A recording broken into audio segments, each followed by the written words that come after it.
आजच्या व्हिडिओमध्ये आपण इयत्ता 10वीचा धडा 6वा प्रकाशाचे अपवर्तन याविषयीची माहिती बघणार आहोत. या अगोदर आपण इयत्ता 8 मध्ये प्रकाशाचे परावर्तन म्हणजे काय हे शिकलो. त्यानंतर इयत्ता 9वी मध्ये प्रकाशाचे परावर्तन वेगवेगळ्या आरशांमार्फत शिकलो. सपाट आरसा, मग 2 गोलीय आरसे, अंतर्वक्र आणि बहिर्वक्र आरसा, त्यामुळे तयार होणाऱ्या प्रतिमा. इथे पण प्रकाशाचं परावर्तनच होतं, बरोबर की नाही. तर मग प्रकाशाचं परावर्तन होण्यामागे कारणं काय असतात ह्या गोष्टी काहीशा तुम्हाला माहिती आहे. पूर्वीच्या वर्गांमधून आपण हे शिकलेलो आहे. त्यासंबंधी प्रकाशाचे परावर्तन म्हणजे नेमकं काय आणि त्यामुळे काय गोष्टी होतात ही माहिती सुरुवातीला बघूया आपण.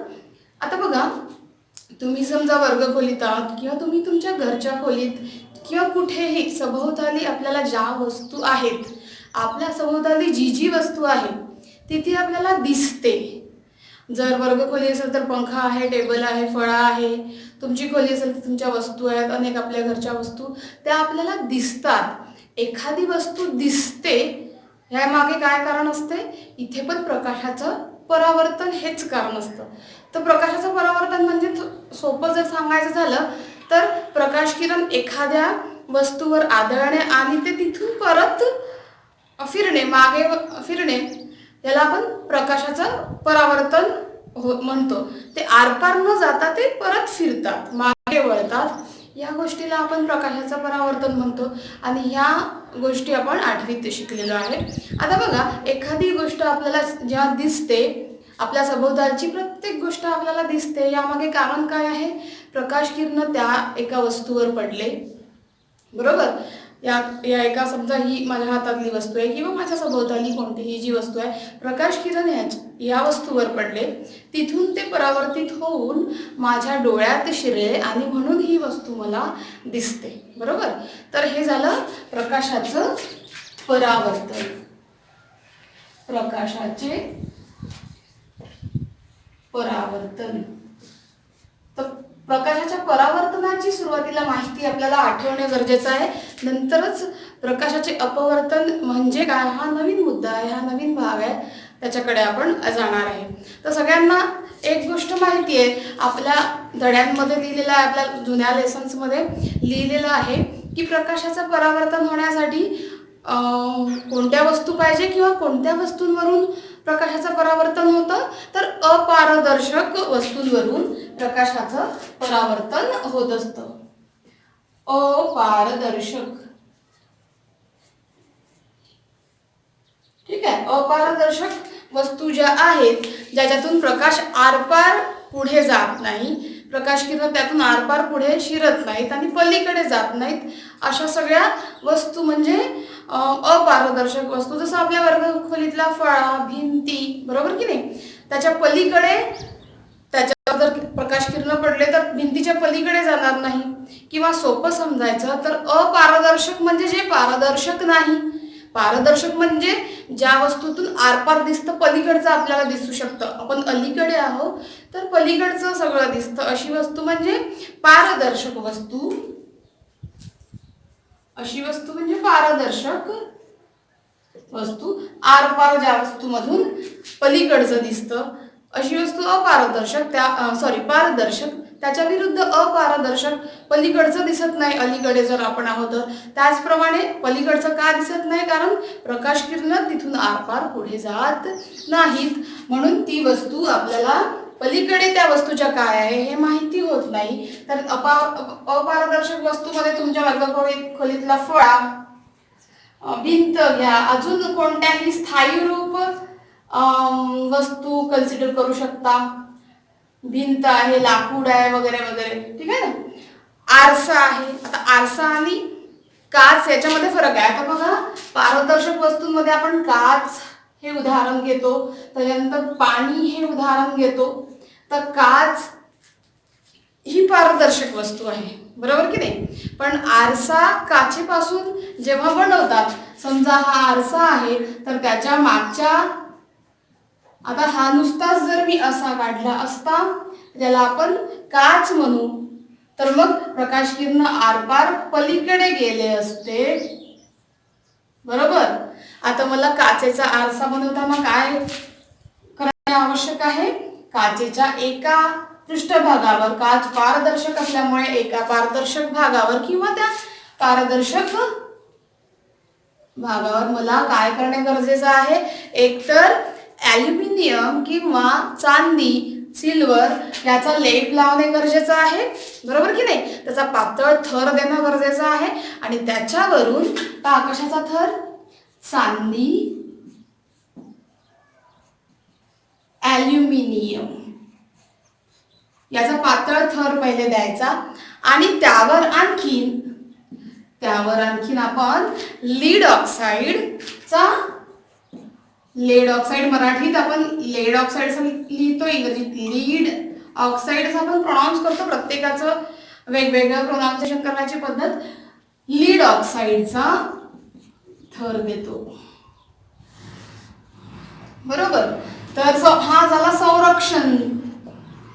संरक्षण करणारा थर, कारण याच्यावर आपण चांदी किंवा ॲल्युमिनियम पहिल्यांदा पातळ थर आणि त्याच्यावर मग आपण लीड ऑक्साईडचं कोटिंग करतो, लेप लावतो वरून आणखी संरक्षक लेप म्हणून. तर अशा रीतीने मग पारदर्शक काचेची आपण आरशामध्ये निर्मिती करतो किंवा आरसे तयार करतो. तर मग इथे आरशावरून प्रकाशाचं परावर्तन होतं, लक्षात ठेवायचं. कारण आता आरसा हा पारदर्शक राहिलेला नाही, त्याला आपण काच या पारदर्शक पदार्थापासून अपारदर्शक हा आरसा बनवला आणि आपण म्हणतो की नेहमी अपारदर्शक वस्तूवरूनच प्रकाशाचं परावर्तन होतं. पण आत्ताच आपण बोललो आहे की प्रकाशाचं परावर्तन जेव्हा होतं तेव्हाच आपल्याला वस्तू दिसतात सभोवतालच्या, बरोबर की नाही. तर मग काचही आपल्याला दिसते, पाणी पण आपल्या डोळ्यांनी दिसते, म्हणजे तिथे सुद्धा काय आलं? प्रकाशाचं परावर्तन काही अंशी इथे पण आलंच, हे लक्षात घ्यायचं. इथेही प्रकाशाचे परावर्तन हे कारण आहेच, पण सोबतच आणि काय कारण आहे बघा, याच्यासोबत अजून काहीतरी कारण आहे, तेच आपल्याला या प्रकरणात बघायचं आहे. काच आपल्याला दिसते आहे, पाणी आपल्या डोळ्यांनी दिसते, म्हणजे तिथेही प्रकाशाचं परावर्तन होते. काचेवर प्रकाश किरण पडले की ते पण परावर्तित होतात आणि म्हणून ती काच आपल्याला दिसते, परावर्तित होऊन ते आपल्या डोळ्यात शिरतात, म्हणून काच दिसते आपल्याला, पाणी दिसते. पण सगळेच्या सगळे किरण परावर्तित होत नाही, काही किरण समोर आरपार पलीकडे जातात, काही अंशी परावर्तन आणि काही अंशी नवीन जे काय होणार आहे तेच आपण या प्रकरणात शिकणार आहे, बरोबर. तर लक्षात घ्यायचं नेहमी, जरी पुस्तकांमध्ये फक्त अपारदर्शक पदार्थावरूनच परावर्तन होतं असं दिलेलं असेल तरी पण आपण हे लक्षात घ्यायचं की जी गोष्ट आपल्याला दिसते ती प्रकाशाच्या परावर्तनामुळेच दिसते, बरोबर. तर आपण पुढे जाऊ. तर हे झालं प्रकाशाचं परावर्तन. आपण 9व्या वर्गात आरशांविषयी सगळी माहिती पाहिली. हा झाला सपाट आरसा, आपण गोलीय आरसे पाहिले, अंतर्वक्र आरसा, बहिर्वक्र आरसा याविषयीची माहिती पाहिली आहे. तर आपण अगोदरच्या वर्गांमध्ये या परावर्तनाचे नियम शिकलो आहे, ते नियम आपण जाणून घेऊ. या नियमांमध्ये आपण अशा आकृत्या काढल्या होत्या. हा सपाट आरसा, मी याला असाही ठेवला तरी चालेल, मी याला अशा रीतीने इकडे काढला तरी चालेल, कशीही आकृती चालेल. बघा हा आरसा, मी या आरशाला असं खाली दाखवलं या तऱ्हेने तरी चालेल, बरोबर. कोणत्याही एका पद्धतीने मी आकृती काढणार आहे आणि प्रकाशाच्या परावर्तनाचे नियम तुम्हाला समजून सांगणार आहे. हा अगोदरचा शिकलेला भाग आहे, हा सुरुवातीला लक्षात येणं गरजेचं आहे. आरशाला कोणतेही एक नाव द्या, आरसा MN, आरशाला नाव नाही दिलं तरी चालेल, बरोबर. जिकडे मी अशा रेषा दाखवल्या तो पृष्ठभाग अपारदर्शक आहे, अपारदर्शक झालेला आहे. इथे कोटिंग आहे असं समजायचं, बरोबर, सिल्वरचं आणि ॲल्युमिनियमचं. आता ह्यावर समजा मी, हा झाला आता आपला हा सपाट आरसा, सपाट आरसा. आता या सपाट आरशावर मी एक प्रकाश किरण असा पाडला तर तो काय होतो, या आरशावर पडून पुढे परावर्तित होतो. आरशावर पडणारा किरण हा आरशावरून परावर्तित होणारा किरण, या दोघांच्या मध्ये आपण स्तंभिका दाखवणार आहे. त्या स्तंभिकेला आपण एन असं नाव देणार आहे, एन, कारण याला इंग्रजीमध्ये नॉर्मल असं म्हणतात. ही झाली स्तंभिका. किरण ए ओ, जिथे हा जाऊन पडला तो बिंदू ओ, जिथून तो परावर्तित झाला आणि विरुद्ध दिशेने मागे वळला तो किरण ओ बी, बरोबर. ही एन म्हणजे किंवा एन ओ ही स्तंभिका, ओ हा आपात बिंदू, आपात बिंदू, बरोबर. आता बघा, किरण ओ ए किंवा ए ओ काहीही म्हणा, किरण ए ओ हा आहे आपाती किरण, आपाती किरण. किरण ओ बी किंवा बी ओ हा आहे परावर्तित किरण. किरण ए ओ म्हणजे आपाती किरण आणि स्तंभिकेने एकमेकांशी केलेला कोन, या कोणाला आपण नाव देऊ आय. कोन आय किंवा कोन ए ओ एन म्हणजेच कोन आय, थोडक्यात त्याला म्हणतो आपण आपाती कोन, आपाती कोन. मग त्याचप्रमाणे कोन किरण बी ओ आणि स्तंभिका या दोघांनी एकमेकांशी केलेला कोन, त्याला आपण कोन स्मॉल आर, इंग्रजी आर छोटा आर दिलेला आहे, वापरायचा आहे आपण. किंवा किरण कोन बी ओ एन म्हणजेच कोन आर, त्याला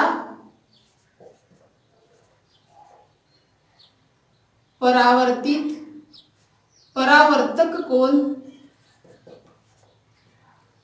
असं म्हणू आपण. परावर्तित किरण आणि परावर्तक कोन असं नाव देऊ. स्तंभिका एन ओ, ठीक आहे. तर या सगळ्या गोष्टी, हे सगळी माहिती आपण लहान वर्गांमध्ये शिकलेलो आहे. आणि आपल्याला एक गोष्ट माहिती आहे की स्तंभिकेशी या दोन्ही किरणांनी जे कोन केले, आपाती कोन आणि परावर्तक कोन, हे दोन्ही नेहमी कोन आय बरोबर कोन आर हे नेहमी सारखे असतात, ठीक आहे. तर अशा रीतीने इथे परावर्तन कोन, परावर्तित किरण आणि हा परावर्तन कोन, थोड्या शब्दांमध्ये इकडे तिकडे झालंय, तेवढे लक्ष द्या. पुस्तकांमध्ये हे सगळे नाव तुम्हाला मिळतील आहे.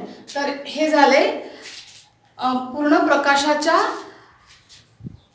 परावर्तनाचे जे सगळे मुद्दे होते किंवा जी आकृती आहे ती ही आकृती. मग आपल्या प्रकाशाचे अपवर्तन ह्या प्रकरणाच्या सुरुवातीला हेच प्रश्न दिले आहे, प्रकाशाचे परावर्तन म्हणजे काय, त्याबद्दलचे नियम कोणते. तर हे झालं प्रकाशाचं परावर्तन म्हणजे काय ही सांगणारी आकृती. आता नियमांकडे बघू. तर नियमामध्ये हा पहिला मुद्दा येतो, प्रकाशाच्या परावर्तनाचे वेगवेगळे नियम कोणते.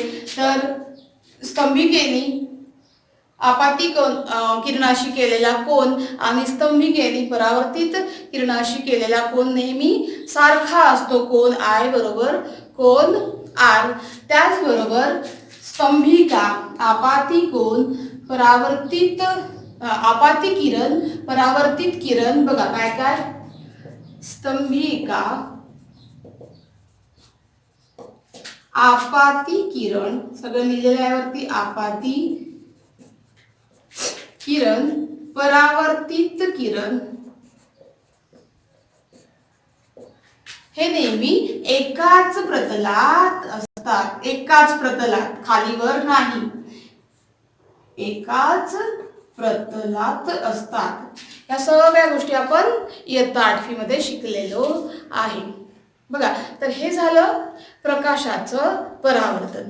तर आत्ताच आपण म्हटलं की पारदर्शक वस्तूंवरून सुद्धा प्रकाशाचं परावर्तन होत असेल, म्हणूनच ती वस्तू आपल्याला दिसते, बरोबर की नाही. आणि मी त्याच्या अगोदर काय म्हटलं होतं की परावर्तित किरणं असतात, सोबतच त्या वस्तूच्या पलीकडे आरपार जाणारे किरण सुद्धा असतील.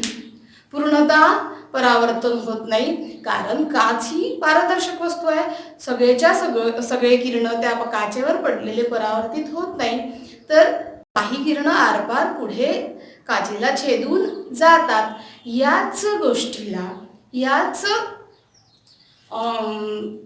अशा प्रकाशाच्या प्रकाश किरणांचं आरपार जाण्याला एक वस्तू छेदून पलीकडे किंवा एका माध्यमातून पलीकडे दुसऱ्या माध्यमात शिरणे, म्हणजेच थोडक्यात प्रकाशाचं अपवर्तन असते.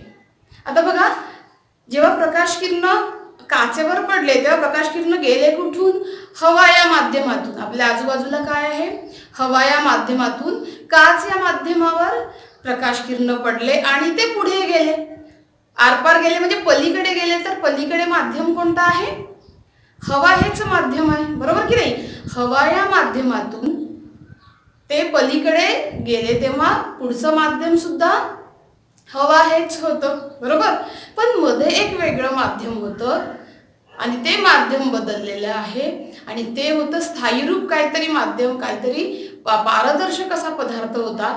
तर ते आरपार पलीकडे जाताना मध्ये त्या वस्तूतून ते जेव्हा आरपार शिरतात, तर त्या वस्तूला छेदून प्रकाश किरण जेव्हा बाहेर पडतात, तेव्हा नेमक्या काय गोष्टी होतात तेच आपल्याला प्रकाशाच्या अपवर्तनात शिकायचं आहे, किंवा यालाच प्रकाशाचं अपवर्तन असं म्हणतात. आता बघा, याच्याशी संबंधित काही उदाहरणं आपल्या रोजच्या जीवनात आपल्याला अनुभवायला मिळतात. प्रकाशाचं अपवर्तन म्हणजे नेमकं काय असतं. आता आपण अपवर्तनाविषयी बोलतो आहे, बरोबर. प्रकाशाच्या परावर्तनाविषयी आपलं बोलून झालेलं आहे. आता बघा, तुम्ही खेळ खेळत असता, बकेटमध्ये पाणी घेता, मग त्याच्यामध्ये काडी बुडवता, किंवा काडीचंच उदाहरण घेऊ आपण. हे जनरली हे खेळ खेळत असतो. तर ती जेव्हा काडी आपण बुडवतो पाण्यात, तेव्हा ती काडी अशी तिरपी झाल्यासारखी वाटते. पाण्यातली काडी पाहताना अर्धवट पाण्यामध्ये बुडवायची, बाकीची वर असू द्यायची. तर जेव्हा आपण तिला बुडवतो तेव्हा ती काडी अशी तिरपी झाल्यासारखी वाटते पाण्याच्या आतमध्ये. पाण्यामध्ये जेवढा काडीचा भाग आहे तो तिरपा झाल्यासारखा वाटतो, तर कधी तो तुटल्यासारखा भासतो, बरोबर की नाही. तर मग पहा, काडी पूर्वी हवा या माध्यमात होती आणि ती नंतर कोणत्या माध्यमात शिरत आहे? ती नंतर पाणी या माध्यमात, म्हणजे पारदर्शक माध्यम इथे कोणतं आहे? पाणी. तर त्याच्यामध्ये शिरताना तिचा जो तिच्यामध्ये जे बदल झाले, किंवा तिचा जो मूळ आकार होता तो बदलला, तिची जाडी सुद्धा वाढते, ती थोडी जाड वाटते. तर हे सगळं होण्याच्या मागे प्रकाशाचं अपवर्तन होत असते, किंवा प्रकाशाचं अपवर्तन हे एक मुख्य कारण आहे. आता बघा, व्याख्येमध्ये काय दिलं आहे? एका पारदर्शक माध्यमातून दुसऱ्या पारदर्शक किंवा एका पारदर्शक पदार्थातून प्रकाश किरण जेव्हा दुसऱ्या पारदर्शक पदार्थामध्ये शिरतात, तेव्हा या अशा त्यांच्या मार्गक्रमणाला प्रकाशाचं अपवर्तन असं म्हणतात. आणि आता आपल्याला अपवर्तन शिकण्यासाठी आपल्याला एखादा पारदर्शक पदार्थ किंवा पारदर्शक वस्तू घ्यायची आहे आणि प्रकाशाचं अपवर्तन कसं होतं ते आपण पुढे बघूया. आता बघा, वर्ग 10 मध्ये प्रात्यक्षिक परीक्षा सुद्धा असते. तर ही जी मी आकृती घेणार आहे आता, त्यामध्ये ज्या गोष्टी मी सांगणार आहे त्या सगळ्या गोष्टी तुम्हाला त्या प्रात्यक्षिक परीक्षेसाठी कामाच्या आहेत. आता प्रात्यक्षिक करताना आपण कृती करत असतो प्रत्यक्ष, आणि त्याच्यामुळे आपण कृती प्रात्यक्षिक परीक्षेमध्ये लिहित नाही, कारण प्रत्यक्ष ती आपण करतो. ठीक आहे. तर अशा रीतीने ज्या कोणत्या गोष्टी आपण बघणार आहे त्या आपण आता घेऊया. अतिशय महत्त्वाचा 100% प्रात्यक्षिकामध्ये हा भाग येतो. हा तुम्हाला परीक्षेसाठी खूप महत्त्वाचा आहे. तर काचेच्या चिपेचा प्रयोग जो म्हणतो आपण, काचेच्या थोडक्यात चिपेचा किंवा काचेची लादी किंवा चीप असं म्हणतात. आता बघा, प्रात्यक्षिकामध्ये आपल्याला कृती करायची तेव्हा काय गोष्टी करायच्या आहे. एक आयताकृती असा आपला जो आयताकृती कोणतीही आकृती घ्या किंवा कोणताही ठोकळा, आपण जर लाकूड असतं तर आयताकृती ठोकळा म्हटला असता. आता त्याच आकाराचा मध्यम एवढ्या आकाराचा अंदाजे आयताकृती म्हटल्यानंतर असा या आकाराचा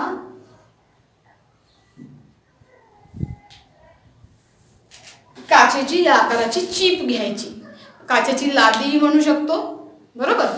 आता करायचं काय बघा, पहिल्यांदा काय करायचं, एक व्हाईट पेपर घेणे, त्याच्यावर ही काचेची चीप ठेवणे. ठीक आहे, ही पहिली गोष्ट. त्या काचेच्या चिपेला PQRS असे नाव देऊन द्यायचे, आणि बरोबर त्याच आकाराने ही काचेची चीप जिथे आपण ठेवली ती आपल्याला काढून पण घ्यायची आहे. काढून म्हणजे आकृती पण तशीच त्याच्या आधारे आखून घ्यायची आहे, बरोबर. तर आयताकृती आपल्याला आकृती मिळेल. सध्याच आपल्याला काचेची चीप ठेवल्याबरोबर उचलून काढायची नाही.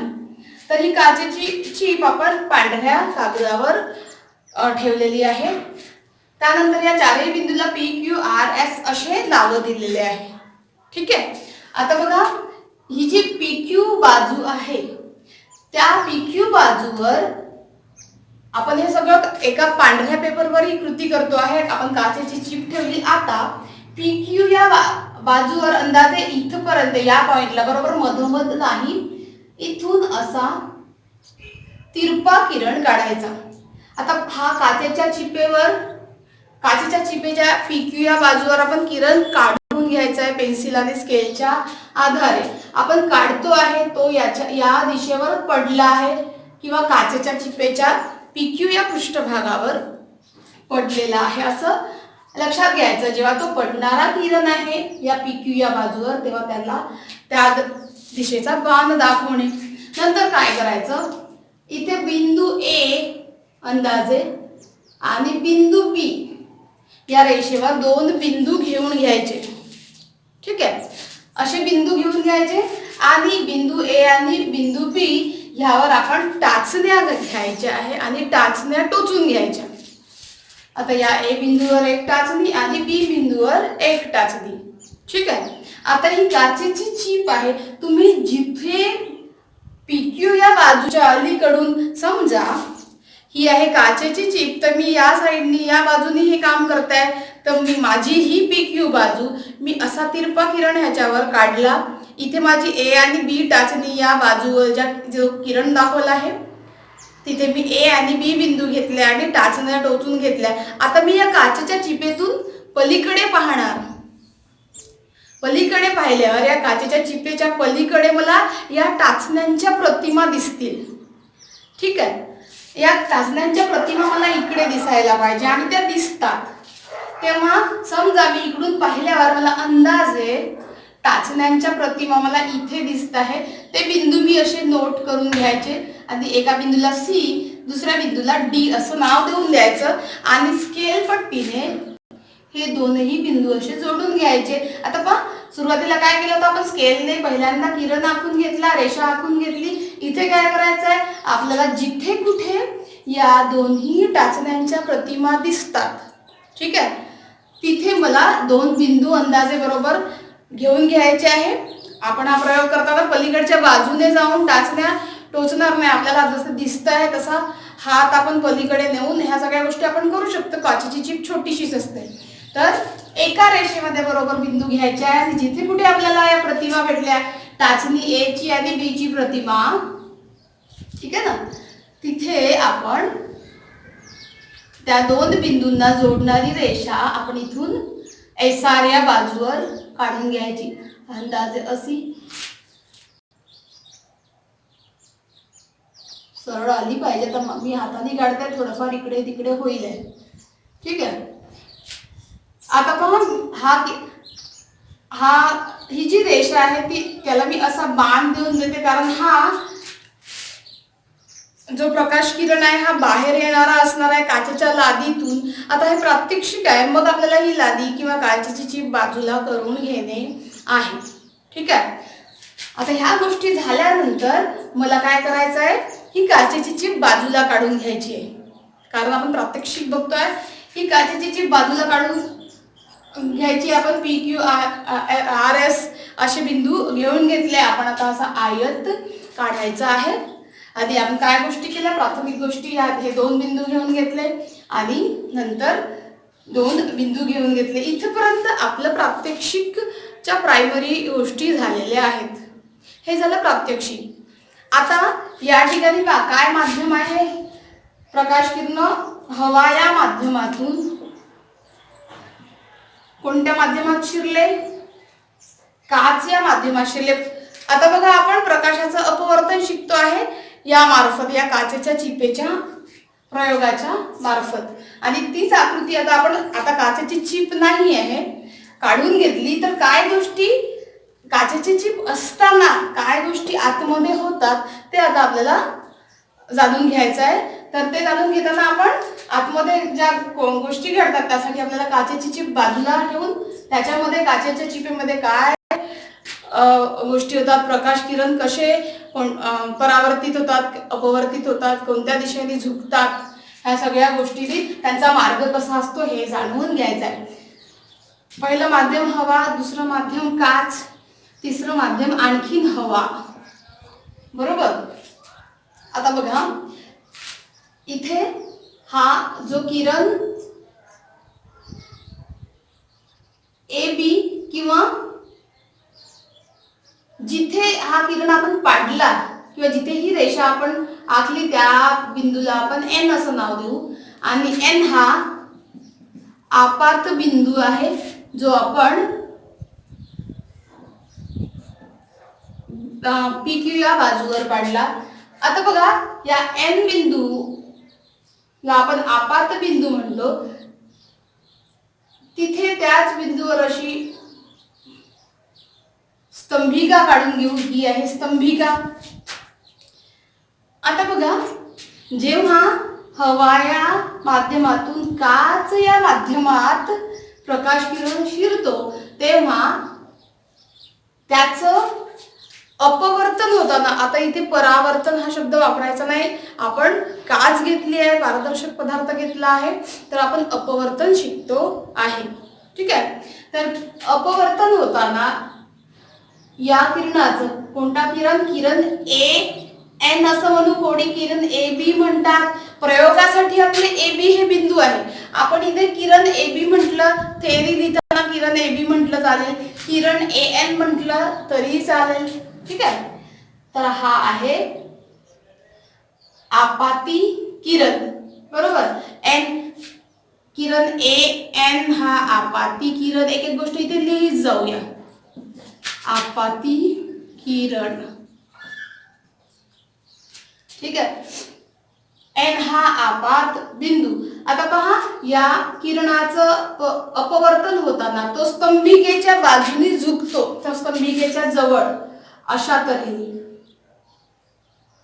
झुक सरळ. आता याचा जो खरा मार्ग आहे तो कसा पाहिजे होता बघा, सरळ असा डॉटेड. जर मी नंतर दाखवणार आहे डॉटेड सरळ जर दाखवला तर, पण तो सरळ असा अपवर्तित होत नाही, तो काय करतो, या स्तंभिकेच्या बाजूने असा झुकतो,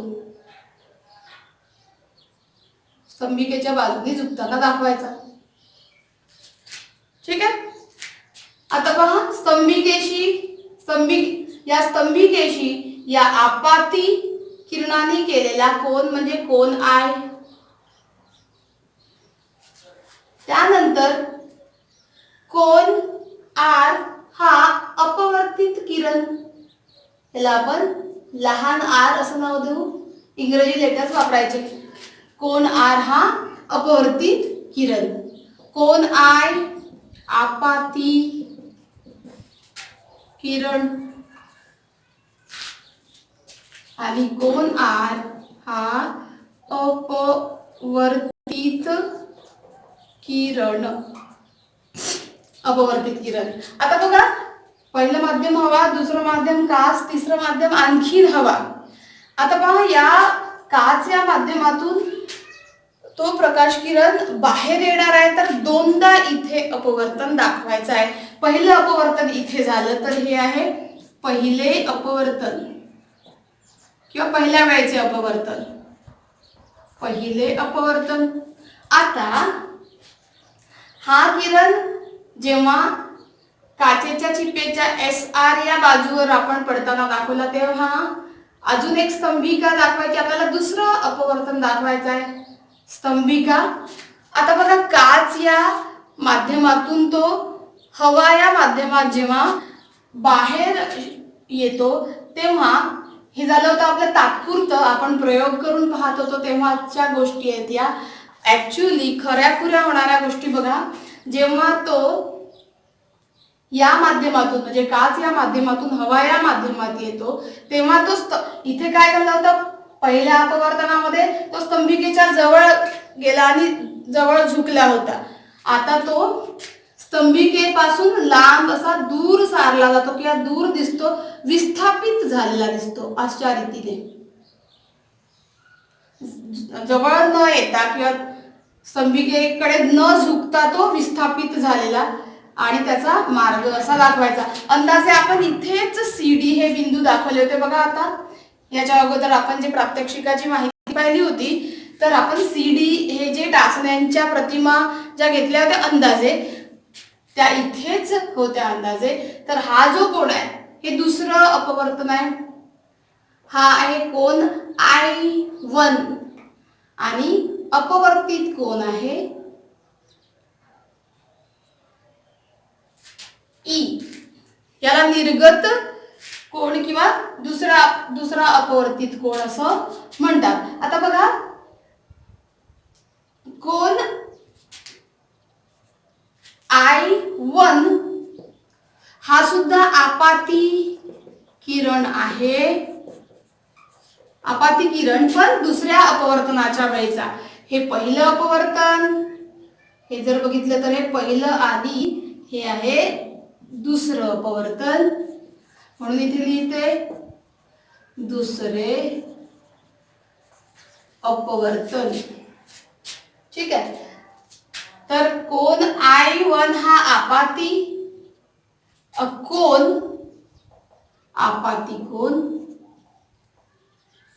आणि हा कोन I1 हा आपाती कोन पण दुसऱ्या अपवर्तनाच्या वेळी. तर आपाती कोन लिहायच्या आधी आपण जाणून घ्यायचं की सगळ्यात पहिल्यांदा आपाती किरण कोणता आहे. आपाती किरण AN होता. इथे आपाती किरण कोणता आहे दुसऱ्यांदा आपाती किरण कोणता आहे N. इथे आपण M असं नाव देऊ.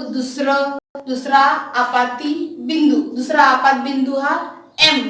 तर NM हा दुसरा आपाती किरण लक्षात घ्यायचं. ठीक आहे. इथे एक आपात बिंदू, दुसरा M हा दुसरा आपात बिंदू, अशा गोष्टी लक्षात घ्यायच्या.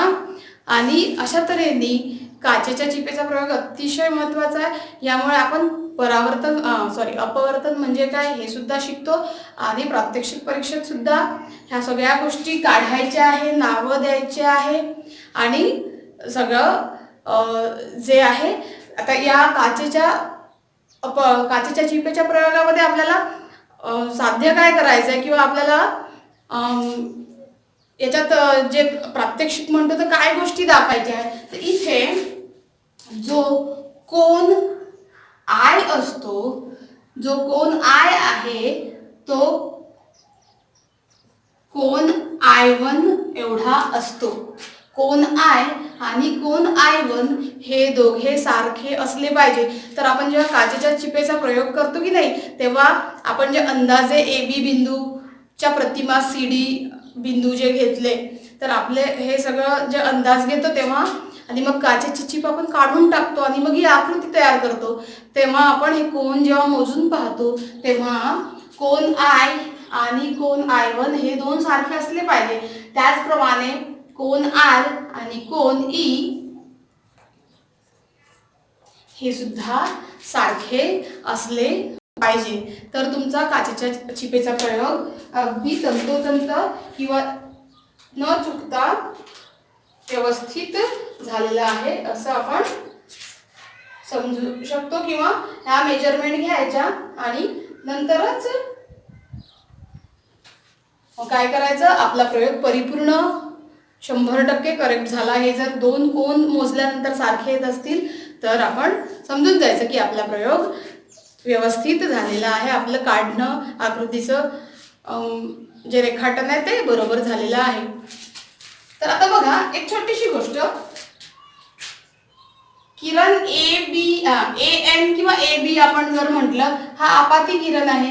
तर किरण एम, आता इथे आपण काय बिंदू घेतले होते, आपल्या टाचद्यांच्या प्रतिमा आहेत ना या सी आणि डी, बरोबर. तर किरण एम डी हा आपला निर्गत किरण आहे. निर्गत किरण म्हणजे काचेतून बाहेर पडणारा किरण, लक्षात ठेवायचं. एम डी हा निर्गत किरण, हा काचेवर पडणारा किरण, हा काचेतून बाहेर पडणारा किरण, याला निर्गत किरण असं नाव द्यायचं. आता बघा, हा निर्गत किरण आणि हा आपाती किरण हे दोघांनाही किंवा हे एकमेकांना किरण ए एन व किरण एम डी हे एकमेकांना कसे आहेत, समांतर आहेत किंवा समांतर असतात आणि असलेच पाहिजे, असतातच. समांतर म्हणजे बघा, समांतर गोष्टी कशा असतात, समांतर रेषा, ह्या दोन समांतर रेषा, ह्या दोन समांतर रेषा या अशा काढल्या असेल तर त्या समांतर रेषा. तर बघा, जर मूळ मार्गक्रमण आपण आपाती किरण एनचं जर बघितलं असतं तर तो सरळ असा, त्याचा मार्ग कसा असायला पाहिजे होता, मूळ मार्ग जो आहे तो असा. म्हणजे बघा, किरण ए एन हा किरण एम डी ला समांतर आहे, फक्त झालं काय आहे, काचेच्या चिपेतून त्या किरणाचं अपवर्तन होताना त्याचा मार्ग बदललेला आहे, तो थोडासा विस्थापित झालाय. पण असताना मात्र जर लक्षात घेतलं, हा मूळ मार्ग आणि विस्थापित झालेला मार्ग असा आहे, तरीही दोन्ही किरण एकमेकांना समांतर असतात, हे लक्षात घ्यायचं. तर या सगळ्या गोष्टी अपवर्तनाविषयी. आता अपवर्तनाचे नियम काय सांगतात ह्याची माहिती आपण पुढच्या क्लासमध्ये बघूया.